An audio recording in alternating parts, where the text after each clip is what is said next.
Om Swastiastu, pemirsa Bali TV, kembali Bali Post Talk ya, menjumpai Anda bersama saya Nyoman Winata, redaktur pelaksana harian Bali Post. Nah, kali ini kita akan mengangkat topik dari dunia pariwisata yang baru saja bangkit, tapi ada beberapa gangguan-gangguan lah katakan begitu yang tentu ini menjadi catatan penting kita di tengah kebangkitan pariwisata dan berarti kebangkitan ekonomi, bagaimana dampak dari riak-riak yang terjadi selama ini. Kita akan mewawancarai Bapak Panudian Akun, pengusaha senior dan juga bergerak di bidang pariwisata, bahkan beliau adalah doktor ya di ilmu pariwisata. Kita sapa dulu narasumber kita, Om Swastiastu. Om Swastiastu, selamat pagi Bapak, apa kabar? Gimana kabarnya Pak? Ya, sehat-sehat Pak. Selalu semangat ya Pak? Semangat terus Pak, yang penting itu. Apalagi sekarang sepertinya pariwisata sudah mulai bergerak. Gimana penggambaran situasi terakhir tentang pariwisata Bali Pak? Sudah lumayan, jadi pesawat sudah banyak, dengan bebas visa yang hampir 100 negara, pendatangan sudah lumayan. Jadi kita udah hampir 50% lah.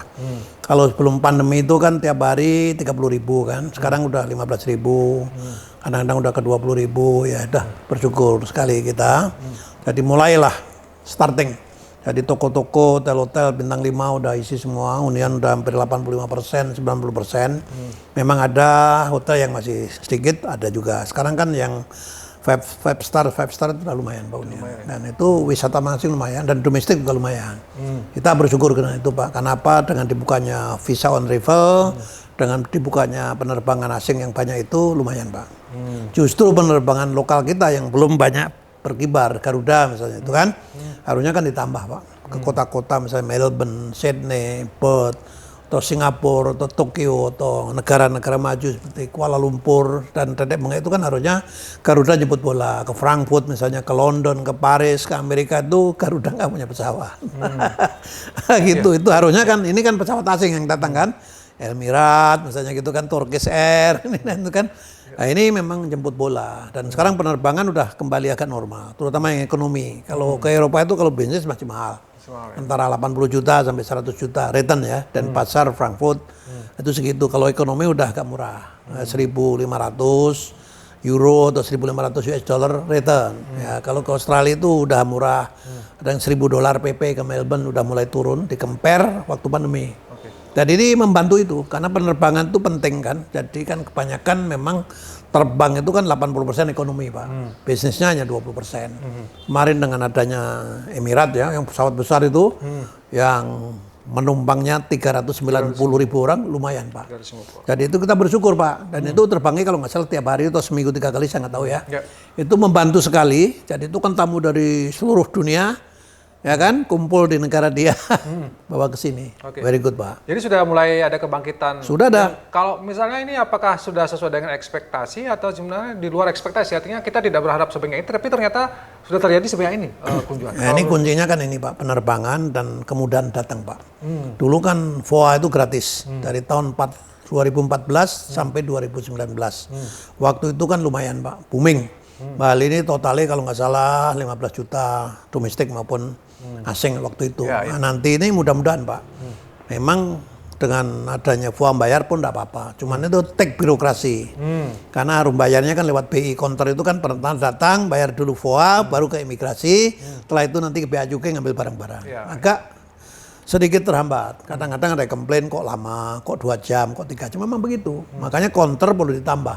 Apalagi lo datang 4 pesawat, yang satu pesawat isinya 400 orang, yang satu pesawat isinya 250 kan lumayan tuh, hampir 2.000 orang. Nah, counter perlu ditambah. Nambah ini kan sebenarnya kan tidak terlalu sulit. Orang lokal pun di training sebagai petugas imigrasi kan bisa kan. Sebetulnya kan begitu. Bea Cukai ditambah juga nggak apa-apa. Kan kita ini perlu nambah SDM yang melayani di ekspor itu. Sebetulnya kalau menurut saya begitu saya. Baik ya, di setengah pertumbuhan pariwisata ini ada beberapa area-area kecil. Katakanlah kemarin ada pariwisata yang WNA yang nakal, kemudian ada driver lokal yang juga masih meributkan tamu-tamu yang menggunakan kendaraan online. Gimana Pak? Jadi gini, kalau WNA nakal tindak aja. Kita kan ada polisi, kita negara hukum, wajar. Yang nakal ya ditindak. Kalau jelek banget dideportasi. Ya kalau perlu masuk penjara, nggak apa-apa. Penjara kan membiayai kita. Deportasi saja, karena perlu gitu. Yang ini taksi itu kan dari dulu kan, dulu namanya bemo, rebutan penumpang itu biasa. Terjadi di mana-mana. Nah, kebetulan sekarang kan ada undang-undang baru. Ya, taksi online itu kan ada undang-undangnya. Dia undang-undangnya kan dipakai nasional. Selama Bali ini masih NKRI ya kita hormati dulu. Karena apa? Kalau bikin perda, perdup itu apa, atau pergub itu kan di atasnya itu nggak boleh dilanggar. Kalau nasionalnya membolehkan ya silakan aja. Jadi kita jangan menyuruh turis milih transportasi tertentu. Jangan monopoli. Ini sekarang udah pasar bebas. Orang milih yang termurah, terbaik. Ya, memang online itu kan sangat murah. Misalnya ke Ubud, paling 200.000, 150.000. Taksi biasa itu bisa 350. Tapi taksi yang mahal juga ada, yang 1 juta, limousine service namanya. Dia milih, tapi nggak dipaksa. Saya pengen limousine service, yang mobilnya merek tertentu kan itu Pak. Ya, ini boleh-boleh aja. Jadi yang penting itu begitu. Jadi ini memang rebutan penumpang. Kalau di Jogja barang tuh tukang becak rebutan penumpang, tukang dokar rebutan penumpang, taksi rebutan penumpang. Ya itu tadi taksi konvensional plus taksi online itu rebutan penumpang biasa. Kadang-kadang ini dulu kan di Bemo Corner udah ada Bemo nongkrong di situ. Kadang-kadang penumpang kan milih Bemo-nya yang mana. Itu kan kadang-kadang ada calo yang agresif sekali, misalnya di Ubung gitu kan. Nah, ini memang harus kita perbaiki. Termasuk di airport, itu kan kita nggak banyak pilihan, tapi katanya ada 10 counter taksi di situ. Yang bayarnya kan lihat tuh kalau dilihat ya biasa-biasa aja. Tapi kan ada problem di jalan misalnya. Resminya 200 disuruh bayar 500. Kan itu manusiawi kadang-kadang. Makanya ini perlu dan kita bersyukur kepada polisi, Kapolda, Kapolres, Kapolsek ini dilakukan cepat. Jadi biar nggak toh ini cuma uang 100.000 sebenarnya kan. Memang itu dari hotel kan kalau tak baca itu kan minta 275. Nah, orang nggak mau udah WA ke taksi online harga murah kan gitu kan. Akhirnya sopirnya kan dapatnya 150, maka dia ngotot. Tapi kok nggak ngeh dia bahwa dia tuh dalam mobil tuh ada yang ngasih video gitu kan. Nah, dia nggak ngecek itu, yang emosi mau 150.000, 150.000. Ya kasihan juga, ini kan di paling bawah. Paling bawah nih kadang-kadang memang banyak masalah. Ya, ini termasuk taksi tadi, termasuk shopping yang komisi tinggi-tinggi, ini memang harus ditertibkan. Komisi yang 40-50%, makan yang komisinya 40%, shopping yang 40%, tempat-tempat spa yang markupnya 40%, komisinya segitu-gitu itu nggak layak sebenarnya. Harus kita tertib, kasihan pengusahanya juga sebetulnya. Ini memang harus kita perbaiki. Tapi kita nggak perlu kita expose yang itu, ya pokoknya yang nakal ditindak. Baik itu lokal maupun asing kan. Begitu aja Pak menurut Karena saya. kalau tidak ditindak ini akan bisa berakibat citra pariwisata yang sekarang ini langsung online Pak, langsung viral Pak. Untuk jawab itu kan tidak gampang Pak. Tapi ini bagus tindakan polisi, langsung ditangkap, diviralkan juga bahwa kita tegas. Memang itu tidak dibolehkan untuk yang begitu. Ini bagus sekali. Karena kalau yang udah viral kan susah Pak. Ngonternya kita nggak boleh nyalakan mereka juga. Ya kan kadang-kadang kan orang menyalahkan ini melanggar undang-undang UU ITE gitu kan bikin berita. Ternyata yang bikin berita sudah ngaku kan nomor HP ini jelas, merasa direncoki, merasa nggak happy. Ini kan kadang-kadang turis kan takut karena itu udah di dalam mobil kan. Itulah Pak. Mohon maaf saja ya, next berikutnya ya rezeki kita bagi rata lah biar semua happy. Bagaimana supir taksi happy ya kan? Baik online maupun yang biasa. Dan kita penting juga supaya harga nggak terlalu murah. Ini kan kita mau Bali yang berkelanjutan. Pengusaha taksi dapat untung, entah yang online, entah yang konvensional. Pengusaha memang ini yang transportasi ini yang agak susah ngaturnya Pak. Di jalan juga macet, di jalan juga begini. Memang itu perlu juga dibina sekarang ini. Supaya parkir taksi itu di mana, parkir mobil-mobil Grab itu di mana. Kadang-kadang kan mereka nggak punya counter Pak. Betul. Nggak punya tempat untuk parkir nongkrong di mana. Biasanya kan nongkrong-nongkrong di hotel-hotel. Di hotel kan nggak mau kalau dia nggak ngasih sesuatu kan. Mungkin kan begitu Pak. Ini kan ada sharing business sedikit. Mungkin you boleh nongkrong di sini bayar sekian. Kan akhirnya kan jadi mahal kan Pak. Ya, yang bebas-bebas parkir di mana-mana, model online itu kan hanya ngawur aja mungkin begitu ya. Parkir di mana saja kan belum bayar kontribusi ke hotelnya atau ke airport atau kemana kan begitu ya. Jadi bisa murah kan begitu-gitu aja. Nah, makanya supaya tertib, everybody make money dan bisa berkelanjutan tuh yang bagaimana. Itu yang penting gitu. Jadi itu yang penting yang yang penting. Nah, bagaimana peran pemerintah sebenarnya selama ini di tengah kebangkitan ini sudahkah optimal untuk mendukung pasca pandemi COVID ini di bidang pariwisata? Sekarang sih udah lumayan lah. Ini kan memang ada, ini kasus atau gimana, baliho ada itu. Orang bisa lihat sendiri. Dilarang make transportasi online. Kan ada itu. Sebetulnya yang itu untuk sementara diturunin dulu balihonya itu. Karena ini kan rancu sebetulnya. Buat mereka yang punya izin itu kan secara yuridis sudah legal, dia punya izin kan, bisa operasi di mana-mana di seluruh Indonesia. Itu kita hormati dulu. Memang ini kan sama, kalau ngomong sekarang dengan minimarket modern, dengan pedagang tradisional, kan terganggu juga. Yeah. Karena kan 24 jam buka di desa-desa kan.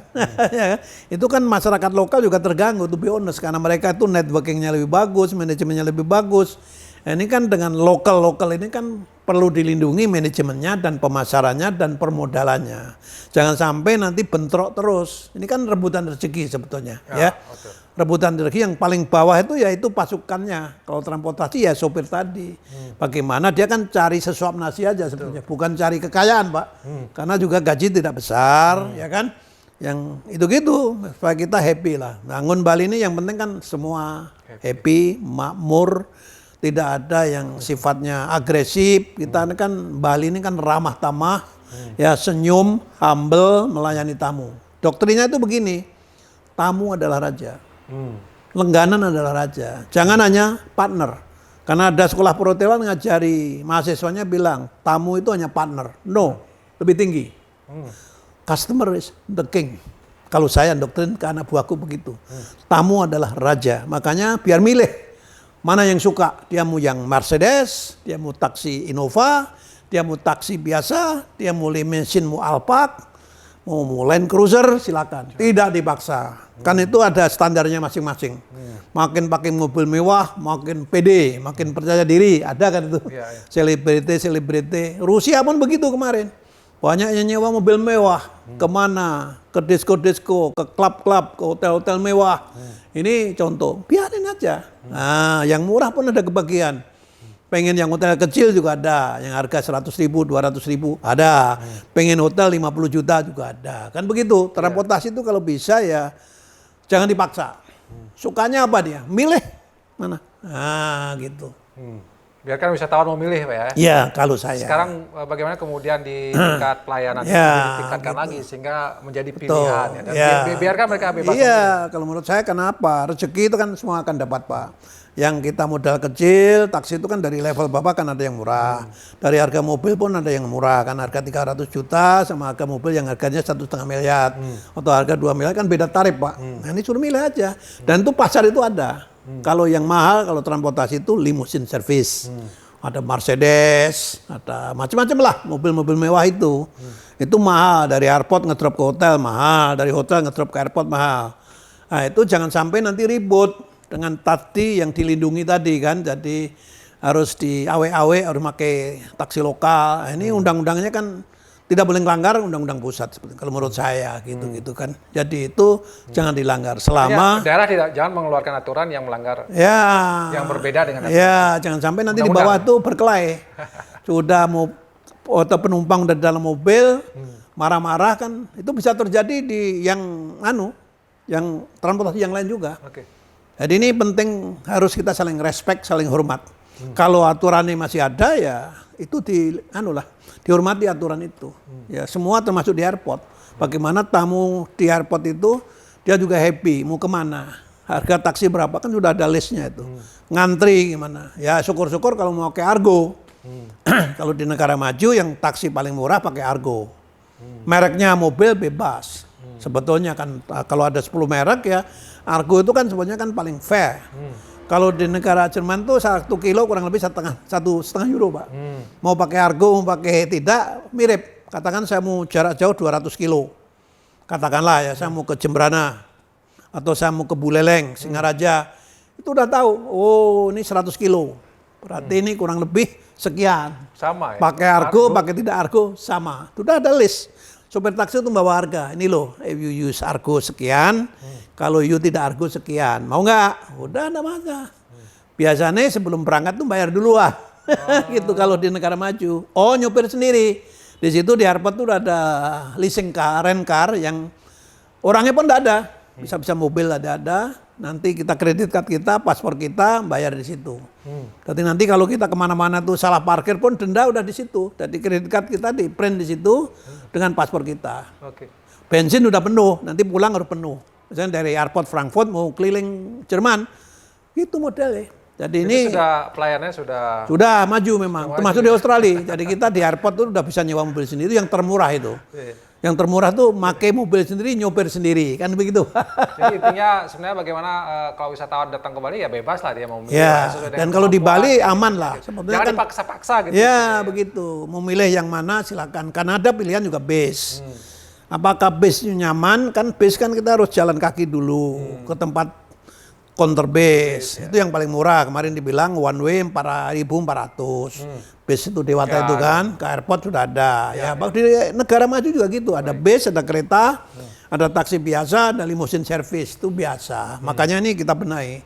Supaya semua ini mau cari rezeki lah. Kita hormati, semua cari makan. Semua happy, taksi sopir happy, pemilik taksi juga happy, negara happy. Betul. Karena taksi-taksi itu yang bayar pajak, bayar PPN segala Pak. Terima kasih. Baik, terima kasih Pak Kun atas penjelasannya dan bagaimana memberikan pencerahan kepada kita, terutama tentang bagaimana sistem transportasi di Bali ini juga karena daerah pariwisata memang harus diberikan pelayanan yang optimal lah. Jadi jangan memaksa penumpang siapapun itu, dipaksa-paksa apalagi sampai diteror itu akan justru membuat pariwisata kita terganggu. Sekali terima kasih atas perhatiannya. Saya tutup Bali Post Talking dengan promo Santi. Om Santi. Om. Terima Terima kasih, kasih sampai Pak. jumpa. Thank you Pak. Thank you.